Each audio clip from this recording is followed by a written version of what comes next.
Hi, everyone. Welcome to Studio Jake. I, of course, am your host, Jacob Area. I want to welcome you to tonight is a very special episode. I usually don't do episodes in the middle of the week. I usually do them on Sundays, but with everything that's going on, we just had to talk about James Gunn being fired from Guardians of the Galaxy Volume 3. Before we get into it, be sure to click the subscribe button and ring that little bell and tell all your friends about Studio Jake. I talk about stuff like this all the time. And today, I have one of my all-star guests. You know her on Twitter as the Sleepy Rebel, but I know her as my good friend, and like I said, my all-star guest, Ezra Celeste. Ezra, welcome back. Thank you. Thank you for having me, Jake. So we're going to dive right into it. So a reporter from One American News and a reporter from Breitbart kind of tag team James Gunn because he made a couple of controversial statements, and he did some virtue signaling about Mark Duplass. And so they work together, they combine their forces, One American News and Breitbart taking on the world. And they just what we wanted. Yeah, exactly, just what we wanted. And so they uncover these tweets from 2008 that James Gunn had said, and it's jokes about children being raped, about animals raping children, and it's just horrible, disgusting stuff. And so Disney right away fired him.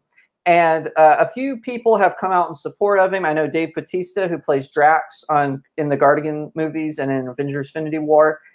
He came out in support of him. What's his name? The Yorker, the guy from Walking Dead. Who plays Yondo in the films. He came out in support. Yes. Yeah, and I'm just curious, because my whole thing is, he did apologize in 2012 when he was first into the role. But he wasn't just some kid who said stupid things. He was in his 30s. He's a full-grown adult making these tweets. And he did apologize in 2012, but he didn't delete the tweets. And that kind of told me, and this is just my opinion, he wasn't really that sorry. And I'm not a psychoanalyst. Spoiler alert there. But I just... That's why I'm here, darn it. Yeah, exactly. No one wants me as a psychoanalyst, I can assure you. But I'm just curious your thoughts. Do you think that Disney did the right thing here? Were they protecting their image? What are your just speaking from a not necessarily a market position, but just in general? Do you think that this was a good call on Disney's part? I think it was the perfect call. Before I found out everything, I read some articles here and there, and they were making it seem like, oh, he was young. You know, these reporters were super after him. They're just ruthless and trying to destroy his career. And he just made like a couple jokes. But there are hundreds of disgusting pedophilia, just nonsense. Him like masturbating on kids, and I mean, it's horrifying when you're reading through all of them, because I finally found like the full everything, the article and the hundreds of tweets. Going through them, I mean, it makes you sick. It's not funny. It's not jokes when it's hundreds and hundreds of them. That's beyond. So yes, I think they were well within their rights to fire him. And honestly, for me, I agree with you 100%. I think that, like I said, if he had deleted the tweets and people were just putting up screenshots, but it was because he hadn't deleted them, that made me think, oh, this is like when Kevin Spacey, whenever he addressed his allegations against him, he said, "Oh, well, I'm gay." You know, that was his, and all the gay people were like, no, we don't want you. Go over there. And it was kind of like, you know, that is kind of what it seemed like to me. But if he had apologized all those years, would have been 4 years or 5 years ago, and deleted them, I would have been like, okay, he deleted them, leave him alone. But because he kept them up, that's my whole thing. And now, as far as, and it's kind of concerning to me because we have people on the right kind of defending him, and that's concerning me just a little bit. Like they're screaming, "Oh, well, but you know, we got mad when Roseanne got fired." Well, yeah, we got mad, but Roseanne, to my knowledge, Roseanne has never joked about pedophilia, and I don't think it's the same thing. I think when it comes to minors, like if someone told a joke, if Roseanne or James Gunn had written about me and something awful and disgusting, yeah, I might be mad and I might say, oh, I want them fired. But ultimately, I can't do anything about that because, in other words, I'm saying I don't think that it's comparable adults joking about adults to adults joking about kids. Does that make sense? Very much so. What Roseanne said was terrible. And, you know, the ABC had every right to fire her to protect their image. But all these people coming out and trying to compare the two, no, you need to go read the hundreds and hundreds of disgusting things that he said and then try and tell me that that compares to Roseanne's one comment. Yeah. And people were saying that this is a free speech issue. The government didn't come to lock him up. He lost his job. I mean, A&E fired Phil Robertson when he made I don't think they were controversial. I think they were taken grossly out of context for what he was trying to say. But people were, and he got suspended. A&E tried to fire him, but the whole family said, "Hey, we're going to quit the show if you do this." And so then they quickly said, "Oh, he's just suspended." But you know, it's and I even remember Eric Bolling on the Five when him and Bob Beckel were still part of that little group. Mm-hmm. Eric Bolling was saying this is a market decision, and even though I don't think he should be fired, it's still their decision to fire him. And that's kind of, and I feel this. I don't agree with that because, like I said, I don't think his comments were that controversial as the media made it sound. But I see his point for that, and I think we should be consistent in that thought in regards to Roseanne and James Gunn, and especially James Gunn for this moment. Exactly. And now they have some petition going on where there's like over 200,000 people have signed it where they want him to come back.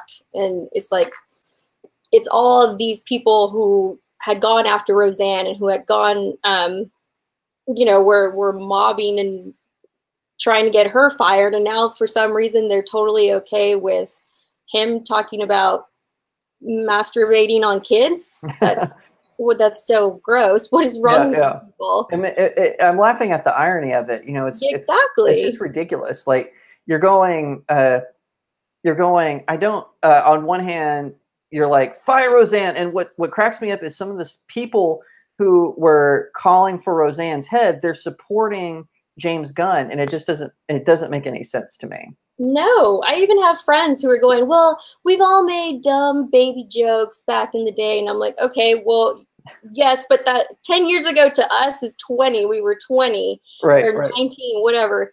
And also we don't have hundreds of them on Twitter. So exactly. Stop trying to compare it and defend him. It's just gross. And shifting gears a little bit because I don't like to talk about this any more than we have to. Right? No. We're gonna move on to a happier topic, and Ezra we're going to talk about our top 3 replacements for him. I have 3. Ezra has 3, and just so you know, me and Ezra talked about this because sometimes I'll coordinate with the person because we don't want to overlap. This time we wanted there to be overlap just in case because one of the things that Ezra and I talked about before we came on was when we first said we'll pick 3 each, I thought of 2 right away, but it took me forever to think of the third one because James Gunn did something awful and terrible. He's still a good director. The first Guardians was really good. The second one, I like the first one better, but I still enjoyed the second one. For me, I didn't like the second one in the movies, but then when it came out on DVD and I watched it a second time, I enjoyed it. So it's an enjoyable movie, not as epic as the first one. That's how I feel. So I'm glad we're on the same page on that. So yes, yeah. I think it went a little too long. Right. I just condensed some of that a little bit, and I think it would have been perfect. And also, I felt like the first one, the consequences of it, they were limited to the sphere of Guardians, and then I felt like the second one they were trying to overblow it with kind of this cataclysmic thing, and also too the motivations of the villain. I was going, well, why is he doing this? You know, it's kind of like Luthor in Batman versus Superman. Why is he doing this? You know, it makes no sense. And by the end of it, you're still going, I don't think I grasped exactly what he was doing. So that Right. I watched it 3 times because I watched it right before we came. I did this because I had told you I hated it, but I'm away from the hate, and like it's a fun movie, not it's a fun movie. Okay, there you go. Okay. Exactly. So here's I'm gonna let Ezra go first. Ladies first is always on the show. I'm gonna let her. What is your number 3 pick to replace James Gunn? Okay, so my number 3 is Shane Black. Oh, Iron Man 3, right? It's Iron Man 3. Yes. So Iron Man 3 was my favorite of the Iron Mans, and I think he has that type of chemistry to be able to bring out the humor as well as do that type of direction and make the film still look like the other 2. I think and like I said, he was my 3rd one. Like we talked about, it was hard to find a 3rd one. So, he's my 3rd pick, but because you said 3, I think and I actually agree with you. I didn't think about him. He would be a good one. Iron Man 3. My favorite of the Iron Mans, I have to admit, is the first one, but I did like number 3 because I like the action in 3 better than the other 2. And I agree with you. He knows the territory. I hated what he did with the Mandarin, but I did like the tone of the film, and I thought he picked up where John Favreau did from the first 2. So yeah, I think that's a good. Yeah, it was pretty seamless. Yeah, so yeah. I think he could do another seamless type of job. Yeah, absolutely. And then on to for my number 3, I picked Guy Ritchie, who directed Sherlock Holmes and Sherlock Holmes: A Game of Shadows with Robert Downey Jr. And again, I have to admit, it was because of the number 3 thing. Like I said, I had 2, and then I was like, oh, who's number 3?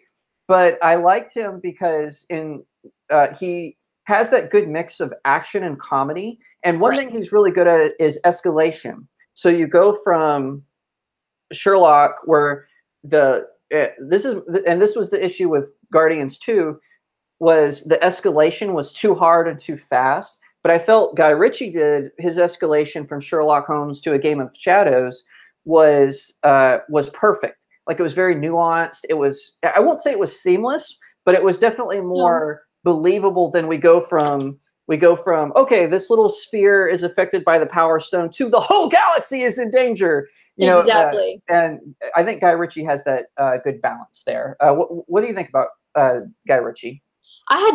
That did not even cross my mind, but he does have that relationship with Downey, so I can totally see them working together on this. Oh no, I'm sorry, they don't work. Well, I'm getting them confused, but but I can totally see him coming into this this arena and doing the Guardians of the Galaxy, because it is that same type of comedy and buddy movie, and bringing in the whole atmosphere of Guardians. I think he'd do great. And also, one final note on Guy Ritchie is he hasn't done a science fiction movie yet, but I think he would be good for the transition. That's what I was wondering. He hasn't, right? No, I would say Game of Shadows was steampunkish, but I wouldn't say it was full-on science fiction. Like, they had a bunch of steampunk themes, but with the devices that are crazy, but they still work and all. Exactly. It's still, yeah, I think that's a good pick. I had not thought of that at all. All right. Well, we'll move on to number 2. Who's your number 2 pick? My number 2. Nope, that's number 1.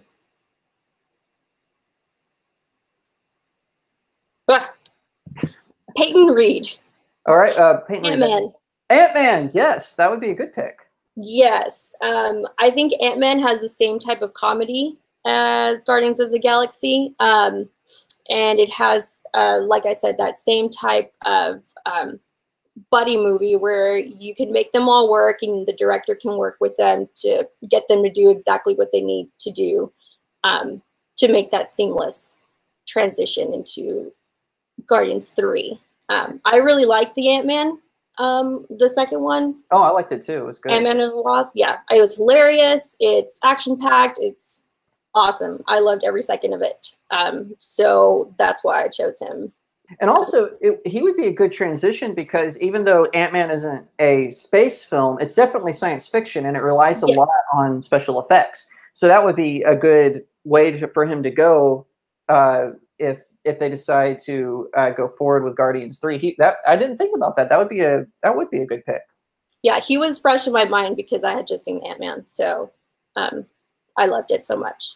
Yeah, the only thing I didn't like about Ant-Man and the Wasp is I could tell that Edgar Wright was missing because, Edgar Wright wrote the first Ant-Man film, and I could kind of tell, and I think but I'm a huge Edgar Wright fanboy. So I was like, so I think that prejudiced me just a little. I still loved it. I still thought it was a great film. I'm just saying I could tell that Edgar Wright was missing, and like I said, I'm just a fanboy for Edgar Wright. That's probably why. Just being honest, just my fanboy was exactly. Blinders. I mean, I guess you could tell the writing wasn't, not the same type of style, but I think the directing and the cast was still, they still meshed well. Yeah, and he did a good job of introducing the Wasp because I was a little worried that there is a tendency with female superheroes to put in a lot of left-wing feminism. And one thing I appreciated about him was he introduced the Wasp in a way that was believable, realistic, and even though she's this kick-butt action heroine, I didn't feel like they tried to make her a man. She maintained her femininity.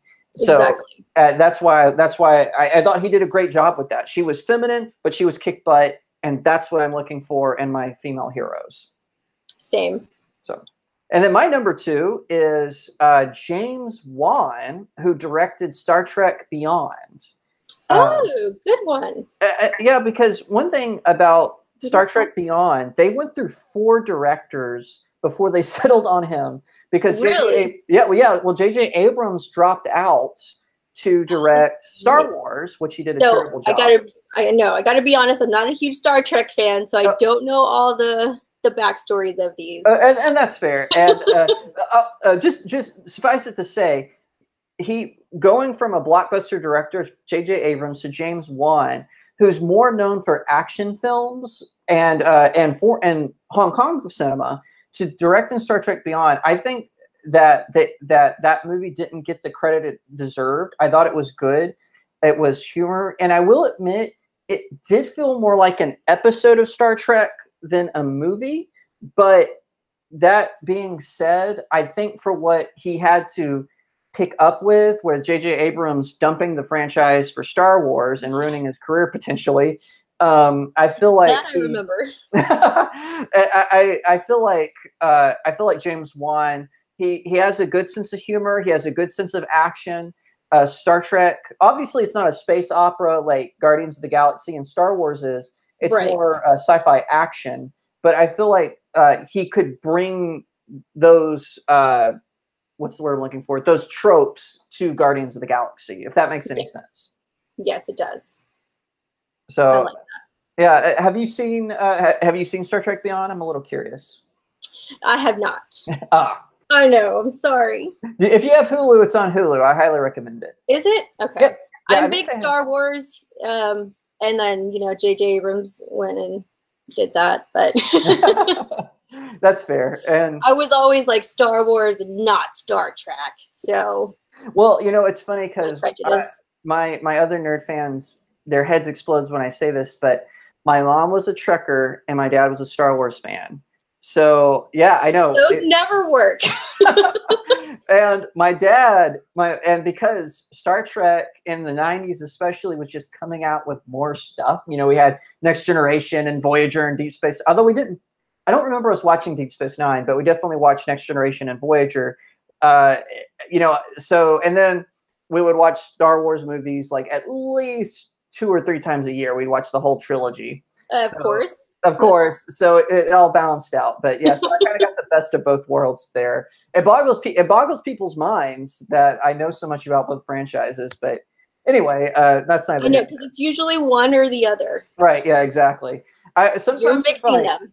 Sometimes if I'm in a heated debate between a Trekker and a Star Wars fan, and I just don't want to get involved, I'll tell them I'm a Firefly fan, and they're kind of like, "Oh, respect," There we go. That's a good move. Oh, I need to do that. There you go. There you go. But anyway, all right. So we're on to number one. Our number one picks. Who? Number one. Drum roll. Who is number one? Okay, I don't know how to say his name, but he's the one that directed Ragnarok. Oh, Taika Waititi. There it is. Yeah. Okay. Taika. Yes. Spoiler alert. He was not my number one pick as well. He was? He was, for real. Yes. I think it's perfect. I mean, I agree. Ragnarok was amazing. The music, the comedy, I think it would just be the most perfect transition for him. Yeah, I agree. And especially since Chris Hemsworth, his contract is up after Avengers 4, but he has signaled that he'd be interested in coming back for more films. And while I had read that Feige was kind of hesitant to do another Thor film, there is a portion of the comic books where Thor joins the Guardians of the Galaxy. So he thought, oh, well, maybe so they've been saying maybe we can just transfer him to Guardians of the Galaxy. So that would work as well. Put him with the Guardians. So, yes, and then we'd have them working together again. That's perfect. Yeah, I think that that was exactly my first pick. And I like immediately whenever you told me the topic of this, I thought, no, I know my number one. And then well, 2 took a little while. And like I said, 3 I had to. I kind of knew that I wanted James Wan for my second pick. Because I'm a Star Trek fan, I thought, oh, that's perfect. He can just jump from Paramount to Disney. It'd be fine. They've worked together. Paramount worked with Disney to do the first Avengers movie, so you know that they've done stuff together. But But 3 was really hard to figure out. I have to admit, Guy Ritchie. But I think we have a pretty good list. I think that we have solved the woes of Disney right now. Exactly. I don't know why people are petitioning. We have the next director picked. So obviously, everyone needs to calm down. We got this. and I think also, even if they wanted to go with any, and I'm pretty sure, judging from, because even when it was announced that James Gunn was fired, I actually Googled Taika's name just to see, and immediately Deadline, Comic Book Resources, Screen Rant, all of these nerd places well, Deadline's not nerd; it's more Hollywood news. But you get what I'm saying. That was immediately people the same day. People were saying he would be a good replacement. So I was kind of sure. I would say he's got it in the bag, unless he doesn't want it. Which that would surprise me. I know. Yeah, take it. It's Guardians 3, please. And we already know Guardians 3. You know, I was actually having this argument with a coworker at the Daily Wire. They were saying, well, we know that Star-Lord and Drax and all these people have to come back because they've already done Guardians 3. I said, well, actually, we don't know that, because in the post-credit scene, they introduced the original Guardians from the comic books. That's who all those people at the end where Sylvester Stallone and Maggie Q and Miley Cyrus was one of them. It was that was who they were. Although they were called the Galactic Guardians, not Guardians of the Galaxy. But that's great. So I told them, hey, actually, we don't know if they're coming back. It could be that cast. So we'll just have to wait and see. Although I'm pretty sure that Guardians is going to come back, because they have. Yeah, they have to. Unless it's like a quick prequel before Thor Ragnarok, it's just gonna, and then they get the signal from. Oh, have you seen Infinity? I don't want to give anything away if you haven't seen Infinity War, but I haven't. What? I know. Because I don't want to be disappointed. Oh, you won't be disappointed. Trust me, you will not be. Really? I keep hearing bad things about it. Yeah. So I was like, I'm just gonna hide out until it comes on Netflix. Yeah, at least get it from Redbox. It comes out August 10th. My birthday is August 22nd. I've already told my wife I want the Blu-ray for my birthday. I would say 4K, but our TV right now can't handle 4K. It's just an HD TV. So I said, I already told her I want the Blu-ray with all the special features. All the bonuses, everything. There you go. 100%. So that good, huh? Oh yeah, it is my if I was to rank the MCUs, it is now my second favorite. So the first Avengers is my favorite. Yes. Then now it's Infinity War, and then Winter Soldier is my third favorite. So, okay. and then I have to admit, I think probably Iron Man is number 4. So I go back and forth. Sometimes Iron Man's 3, and sometimes Winter Soldier is 3. I keep battling because I like Iron Man more as a character, but then Winter Soldier was just so good. You know, it's kind of hard to. Yeah, Winter Soldier beats it out every time. I mean, Iron Man's my least favorite of them. Really? Yeah. That surprises me just a wee bit. I mean, I loved Iron Man 3, but still, like, as a collective, interesting. I don't have to watch them. I believe you're the first person who has ever told me that. I know. I always get scolded. People are like, no, you're crazy. I've heard all of them except for, like, I've heard people don't really like Hulk. Okay. Hawkeye, okay. But come on. I've never heard someone say I don't have to watch the Iron Man films. I have never heard someone say that. Not my thing. I don't know why. Just so you know, I'm going to edit the video's description to say something like Ezra Celeste reveals deep dark MCU secret at the end. So stay on. I'm gonna get so many hate. Twitter is at The Sleepy Rebel. You can tweet Ezra about that at The Sleepy Rebel. Oh man, that's fantastic. I'm gonna tell everyone tonight. I hate Iron Man. Oh, that's great. Taking it one step up now. This live show has definitely taken a dark turn. I know. Oh my gosh. All right, Ezra, thank you so much for coming on. Where can people find you? Thanks for having me. You can find me on Twitter at The Sleepy Rebel.